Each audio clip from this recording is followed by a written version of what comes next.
নমস্কাৰ নাৰায়ণ সাধনা ইউটিউব চেনেলে আপোনালোক সকলোকে স্বাগতম জনাই আৰম্ভ কৰিছোঁ এটি নতুন ভিডিঅ' আজি চিলাকলা গাঁও উন্নয়ন সমিতি আৰু যুৱক সংঘৰ যৌথ প্ৰচেষ্টাত চিলাকলা গাঁও লগতে ওচৰ চুবুৰীয়া গাঁৱৰ অষ্টম নৱম দশম শ্ৰেণীৰ ছাত্ৰ ছাত্ৰীসকলক বিনামূলীয়া শিক্ষাদানৰ ব্যৱস্থা গ্ৰহণ কৰা হৈছে।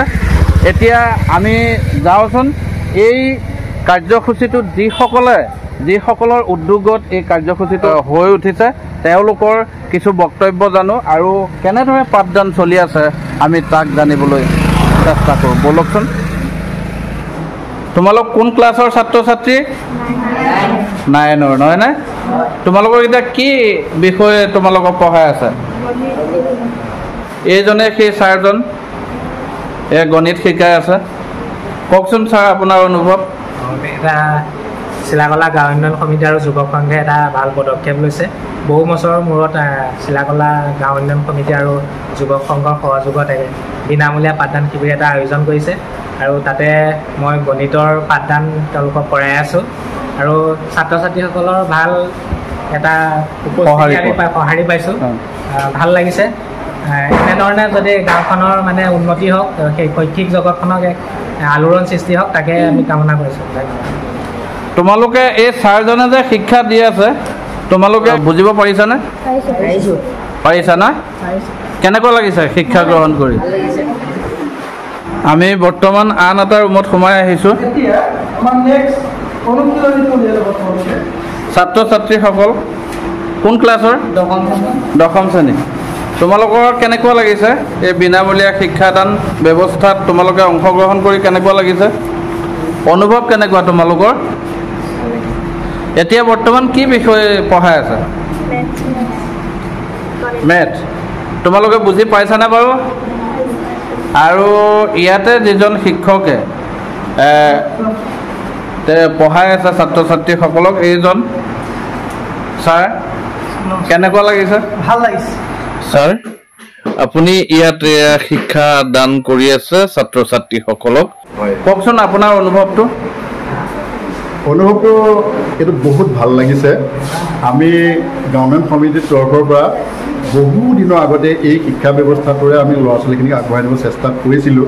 আজি বহুদিন স্থবিৰ হৈ আছিলোঁ। এইবাৰ আমাৰ গাঁও উন্নয়ন সমিতিখনে পুনৰ এই বস্তুটো পুনৰ্জীৱিত কৰিছে। আমাৰ গাঁৱৰ উঠি অহা কণ কণ ছাত্ৰ ছাত্ৰীসকলক শিক্ষাৰ দিশত উত্তৰণ কৰিবৰ কাৰণে আজি যিটো প্ৰচেষ্টা অব্যাহত ৰাখিছে, এই প্ৰচেষ্টাটোৰ কাৰণে তেওঁলোকক আমি বিষয়ববীয়াসকলক ধন্যবাদ জনাইছোঁ। আৰু মোক এজন গাঁৱৰ শিক্ষক হিচাপে তেওঁলোকে ইংৰাজী বিষয়টো, ক্লাছ 8ৰ ইংৰাজী বিষয়টোৰ ইংলিছ যিখন টেক্সটৰ ওপৰত মোক পাঠদান কৰিব আগবঢ়ালে। মই আজি এটা লেচন ইয়াতে মই কৈ আছোঁ, তেওঁলোকক শিক্ষাদান কৰি আছোঁ। এক্সপ্ল'ৰ ইণ্ডিয়া কুইজ টাইম, এই লেচনটোৰ ওপৰত মই তেওঁলোকক শিক্ষা দি আছোঁ। ছাত্ৰ ছাত্ৰীসকলক আপুনি সুধি চাব পাৰে মোৰ শিকোৱাটো কেনেকুৱা হৈছে। হয় হয় বাৰু, ছাত্ৰ ছাত্ৰীসকল তোমালোক কোন ক্লাছৰ ছাত্ৰ ছাত্ৰী? 8ৰ নহয়নে?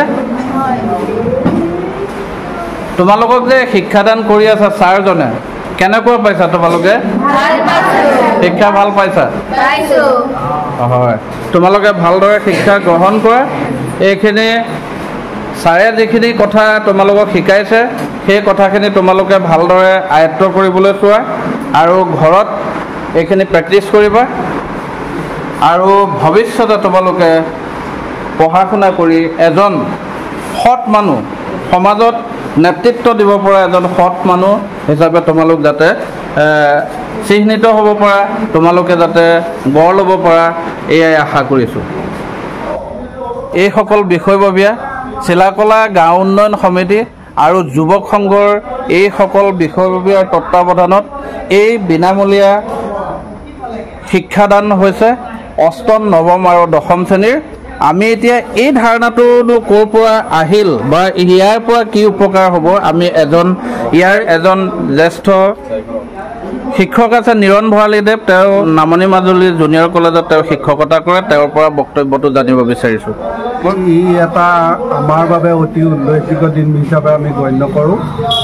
এই ধাৰণাটো আচলতে কোনো নতুন ধাৰণা নহয়। চিলাকলা গাঁও উন্নয়ন সমিতিয়ে ইয়াৰ আগতেও এনেকুৱা গ্ৰীষ্মকালীন শিবিৰ অনুষ্ঠিত কৰিছিল কিন্তু কিছু বছৰ ধৰি কিবা অলপ কাৰিকৰী বা অন্যান্য অসুবিধাৰ কাৰণে ই বন্ধ হৈ আছিল। পুনৰ এই নৱনিযুক্ত যিখন উন্নয়ন সমিতি বা যুৱক সংঘৰ যৌথ প্ৰচেষ্টাত এটা অতি উল্লেখযোগ্য পদক্ষেপ তেওঁলোকে লৈছে। গ্ৰীষ্মকালত যাতে ছাত্ৰ ছাত্ৰীসকল অন্য অভাৱত সময়খিনি নষ্ট নকৰি শৈক্ষিক দিশত যাতে জড়িত কৰি ৰাখিব বিচাৰে, লগতে গাঁওখনৰ শৈক্ষিক উত্তৰণৰ ক্ষেত্ৰত যাতে আমি ধাপ আগুৱাই যাব পাৰোঁ, তাৰ কাৰণে গাঁৱৰ যিসকল শিক্ষক আছে সেই শিক্ষকসকলৰ লগতে গাঁৱৰ যিসকল বিদ্যান পুৰুষ আছে, যিসকল সমাজকৰ্মী আছে, তেওঁলোকক একগোট কৰি শিক্ষকসকলৰ দ্বাৰা সুযোগ্য শিক্ষকসকলৰ দ্বাৰা 8, 9, 10 এই ছাত্ৰ ছাত্ৰীসকলক সম্পূৰ্ণ গৰম বন্ধৰ দিনকেইটাত আমি এটা বিনামূলীয়া পাঠদানৰ কাৰ্যসূচী আমাৰ গাঁও উন্নয়ন সমিতিৰ উদ্যোগত প্ৰচেষ্টা হাতত লোৱা হৈছে। আমি বৰ আনন্দিত হৈছোঁ, আজি শুভাৰম্ভ হৈছে। আমি আশা ৰাখিছোঁ এই কাৰ্যসূচীটি সফল ৰূপায়ণ হ'ব আৰু ইয়াৰ জৰিয়তে ছাত্ৰ ছাত্ৰীসকল উপকৃত হ'ব। আৰু আমাৰ চিলাকলা গাঁৱতে যি গাঁওখন নেতৃত্ব লোৱা এজন জ্যেষ্ঠ পুৰুষ আছে, দেৱেন হাজৰিকাদেৱ, কওকচোন আপুনি এই কাৰ্যসূচীটোৰ সম্পৰ্কত। এই কাৰ্যসূচীৰ সম্পৰ্কত আমাৰ যোৱা সাধাৰণ সভাত আমাৰ হৰি মন্দিৰত অনুষ্ঠিত হোৱা আমাৰ প্ৰাথমিক এই গাঁও উন্নয়ন সমিতিৰ সম্পাদক বা তথা গোটেই সমিতিখনে স্থাপন কৰা আমি এই সম্পৰ্কত আগৰ পৰা অভিজ্ঞতা থকাৰ কাৰণে আমি এই অনুষ্ঠানটো যাতে গ্ৰীষ্মকালীন বন্ধ দিনকেইটাত ছাত্ৰ ছাত্ৰীসকলে যাতে বেয়া কামত লিপ্ত নহয়, তেওঁলোকে যাতে শিক্ষাৰ মানদণ্ড অটুট ৰাখে আৰু গাঁওখনৰ এটা পৰিৱেশো যাতে ভাল হয়, তাৰ বাবে আমি চিন্তা কৰি পেলাই আমি সেই বিষয়টো তাৰমানে বন্ধ দিনকেইটা যাতে ছাত্ৰ ছাত্ৰীসকলে উপযুক্তভাৱে বিনামূলীয়া শিক্ষা ল'ব পাৰে, তাৰ কাৰণে আমি যিসকল আমাৰ গাঁৱৰ শিক্ষিত লোক আছে, শিক্ষক আছে বা আমাৰ অন্যান্য আমাৰ যিসকল সংগঠন আছে, সকলোকে আমি অনুৰোধ কৰিছিলোঁ যাতে এই কাৰ্যসূচী যাতে ৰূপায়ণ কৰা সকলোৱে সহযোগিতা কৰক আৰু সকলোৱে এই প্ৰচেষ্টাটো কৰি যাতে আমাৰ ছাত্ৰ ছাত্ৰীকে উপযুক্তভাৱে আমাৰ শিক্ষকসকলে শিক্ষা দিয়ে, তাৰ আমি প্ৰত্যাহ্বান ল'বৰ কাৰণে আমি বিশেষভাৱে অনুৰোধ জনাইছিলোঁ। আৰু আমাৰ ইয়াতে আছে মাজুলীৰ যিটো ৰাজনীতি নেতৃত্ব লোৱা বৰ্তমান সময়ত, আৰু তেওঁ এজন সমাজকৰ্মী কিৰণ মেধিদেৱ, আপোনাৰ বক্তব্য অকণমান জানিব বিচাৰিছোঁ। নমস্কাৰ। জয়জয়তে আমি চিলাকলা গাঁও উন্নয়ন সমিতিৰ তৰফৰ পৰা আপোনাৰ ইউটিউব চেনেল আৰু আমাৰ ইয়াতে বিনামূলীয়া পাঠদান কৰিবলৈ অহা শিক্ষকসকল আৰু ইয়াতে বিনামূলীয়া পাঠদান গ্ৰহণ কৰিবলৈ অহা ছাত্ৰ ছাত্ৰীসকলক ধন্যবাদ আৰু কৃতজ্ঞতা জনাইছোঁ। মই মাজুলীৰ প্ৰেক্ষাপটত ৰাজনৈতিক ক্ষেত্ৰখনত থকাৰ কাৰণে আজি ইয়াতে উপস্থিত থকা নাই। আপোনাক জনাবলৈ পাই সুখী হ'ম যে এই চিলাকলা গাঁও উন্নয়ন সমিতিৰ বৰ্তমান মোৰ কাৰ্যকৰী সভাপতি, আৰু সেইকাৰণে মই সকলোকে ধন্যবাদ কৃতজ্ঞতা জনাইছোঁ। অনুষ্ঠানটো খুব আড়ম্বৰপূৰ্ণভাৱে আৰম্ভ হৈছে আৰু ইয়াতে অতি উৎসাহেৰে ছাত্ৰ ছাত্ৰীসকল শিক্ষাত মানে দান প্ৰক্ৰিয়াটো মানে সমাপন কৰিবৰ কাৰণে তেখেতলোক আগবাঢ়ি আহিছে। আৰু আমাৰ গাঁৱৰ যি মেধাৱী সম্পন্ন শিক্ষকসকল আছে, তেখেতসকলেও খুব পূৰ্ণ উদ্যমে শিক্ষা দিবৰ কাৰণে ছাত্ৰ ছাত্ৰীসকলক পাঠদান কৰিবৰ কাৰণে আগবাঢ়ি আহিছে। আমি চিলাকলা গাঁও উন্নয়ন সমিতি আৰু চিলাকলা যুৱ সংঘৰ তৰফৰ পৰা তেখেতলোকলৈ ধন্যবাদ আৰু কৃতজ্ঞতা জনাইছোঁ। আমাৰ চিলাকলা গাঁৱৰ এজন উচ্চ শিক্ষিত যুৱক আছে, তেখেত বৰ্তমান হাইস্কুলত কৰ্মৰত, আপোনাৰ পৰা জানিব বিচাৰিছোঁ। ধন্যবাদ জনাইছোঁ আজি আমাৰ মাজত উপস্থিত হোৱাৰ কাৰণে। মই নিৰঞ্জন হাজৰিকা, গড়মূৰ শ্ৰী শ্ৰী পীতাম্বৰদেৱ উচ্চতৰ মাধ্যমিক বিদ্যালয়ত ইংৰাজী বিষয় শিক্ষক হিচাপে কৰ্মৰত হৈ আছোঁ। গাঁও উন্নয়ন সমিতিয়ে যিটো পদক্ষেপ হাতত লৈছে, গ্ৰীষ্মকালীন বন্ধ ইতিমধ্যে আৰম্ভ হৈছে 1 তাৰিখৰ পৰা, জুলাই 31 তাৰিখে গ্ৰীষ্ম বন্ধ থাকিব।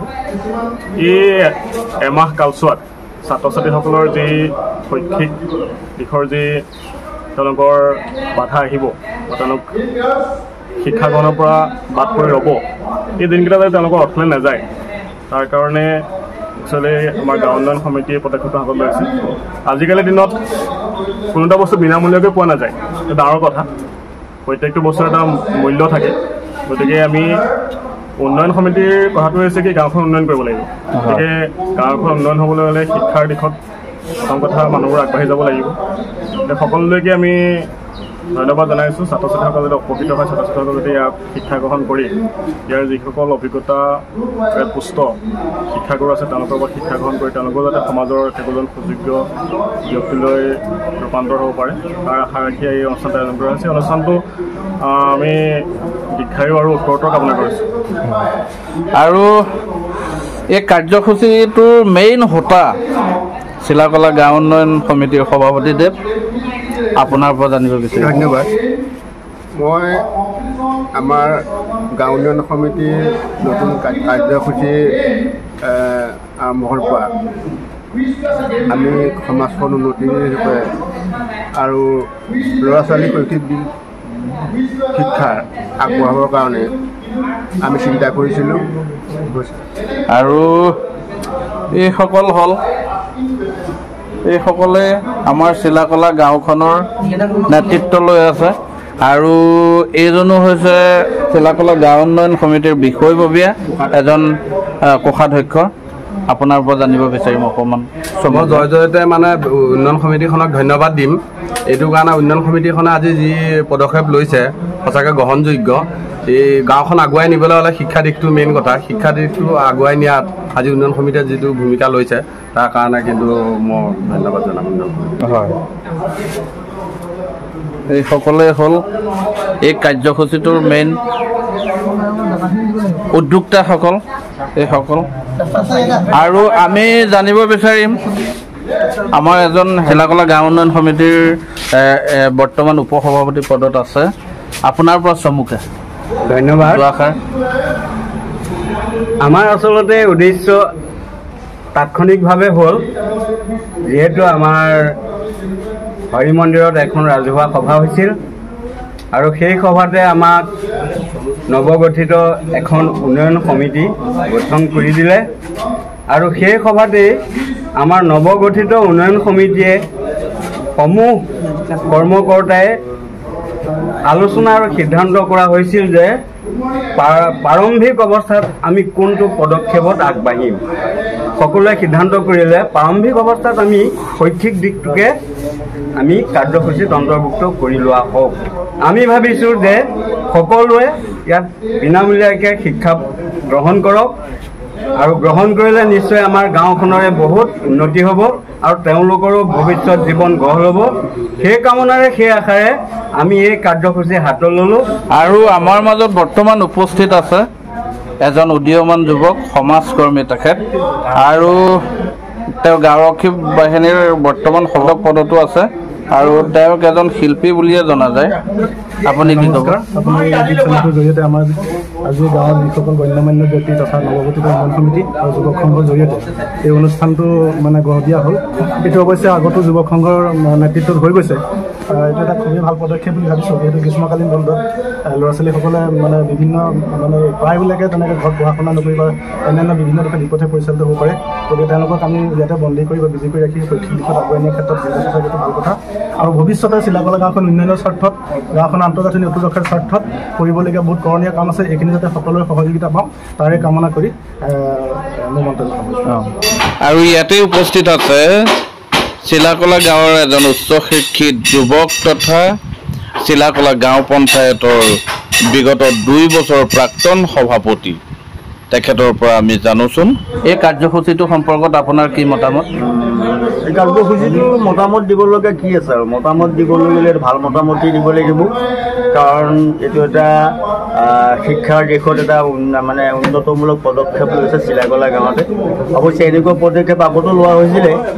কিছুদিন বিৰতিৰ পিছত পুনৰ এই অনুষ্ঠানভাগী হোৱাৰ কাৰণে যিসকল উদ্যোক্তা গাঁও উন্নয়ন সমিতিকে মুখ্য কৰি চিলাকলা যুৱক সংঘৰ দায়িত্বশীল ব্যক্তিসকলক মই হিয়াজুৰি ওলগ জনাইছোঁ, কৃতজ্ঞতা জ্ঞাপন কৰিছোঁ, ঈশ্বৰৰ ওচৰত তেওঁলোকৰ দীৰ্ঘায়ু কামনা কৰিছোঁ। আৰু এইখিনিতে আছে আমাৰ চিলাকলা গাঁৱৰ এজন উচ্চ শিক্ষিত যুৱক, কোৱাচোন। সকলোকে ধন্যবাদ জনাইছোঁ এনে এটা প্ৰশংসনীয় পদক্ষেপ লোৱাৰ বাবে। পোনপ্ৰথমে মই চিলাকলা গাঁও উন্নয়ন সমিতিৰ লগতে যুৱক সংঘৰ বিষয়ববীয়াসকলক আন্তৰিক ধন্যবাদ আৰু কৃতজ্ঞতা জ্ঞাপন কৰিছোঁ। আৰু ভাল কাম কৰক গাঁওখনৰ স্বাৰ্থত, গাঁওখনৰ যুৱচামৰ স্বাৰ্থত, নৱপ্ৰজন্মৰ স্বাৰ্থত, ইয়াতকৈ যাতে ভৱিষ্যতে ভাল কাম কৰে তাৰ বাবে আন্তৰিক শুভেচ্ছা আৰু কৃতজ্ঞতা জনাই ক'বলগীয়া সামৰিছোঁ। আৰু মেইন হোতাজন এইজনে আপোনাৰ পৰিচয়টো দিব আৰু আপোনাৰ বক্তব্য। হয়, নমস্কাৰ। মোৰ নাম ৰঞ্জিত দাস। মই চিলাকলা গাঁও উন্নয়ন সমিতিৰ বৰ্তমানৰ সম্পাদকৰ দায়িত্বত আছোঁ। আজিৰ যি কাৰ্যসূচী ইয়াতে চলি আছে, এই কাৰ্যসূচী একেবাৰে নতুন নহয়। এনেধৰণৰ কাৰ্যসূচী আমাৰ চিলাকলা গাঁৱত আগতেও হৈছিল। এই চিলাকলা গাঁও উন্নয়ন সমিতি আৰু চিলাকলা যুৱক সংঘই যৌথভাৱে মিলিত হৈ আমি প্ৰথম পদক্ষেপ হিচাপে আজিৰে পৰা চিলাকলা গাঁৱত সম্পূৰ্ণ বিনামূলীয়াকৈ অষ্টম, নৱম, দশম শ্ৰেণীৰ বাবে বিনামূলীয়া পাঠদানৰ ব্যৱস্থা কৰা হৈছে। এই ক্ষেত্ৰত আমি ধন্যবাদ জনাম চিলাকলা গাঁৱৰ যিসকল শিক্ষক বিভিন্ন বিদ্যালয়ত কৰ্মৰত হৈ আছে। প্ৰথমতে তেওঁলোকক ধন্যবাদ জনাম আৰু সমূহ গাঁওবাসী ৰাইজক ধন্যবাদ জনাম। তেওঁলোকৰ আশীৰ্বাদ অবিহনে আমি এই অনুষ্ঠানটি কৰিব নোৱাৰিলোহেঁতেন। আৰু একেবাৰে শেষত আপোনাকো ধন্যবাদ জনাইছোঁ, যিহেতু আমি সংবাদ মাধ্যমক এই অনুষ্ঠানটোলৈ নিমন্ত্ৰণ কৰা নাই। যিহেতু আমাৰ প্ৰচাৰ প্ৰসাৰটো আমাৰ লক্ষ্য নহয়, কিন্তু আমি শেহতীয়াকৈ ভাবিলোঁ যে আপোনাৰ চেনেলৰ যোগেদিয়ে আমাৰ এই কৰ্ম উদ্যম প্ৰচাৰ প্ৰসাৰ হ'ব। গতিকে শেষত আপোনাকো ধন্যবাদ জনাইছোঁ আৰু আপোনাৰ চেনেলৰ দীৰ্ঘায়ু কামনা কৰিছোঁ। ধন্যবাদ।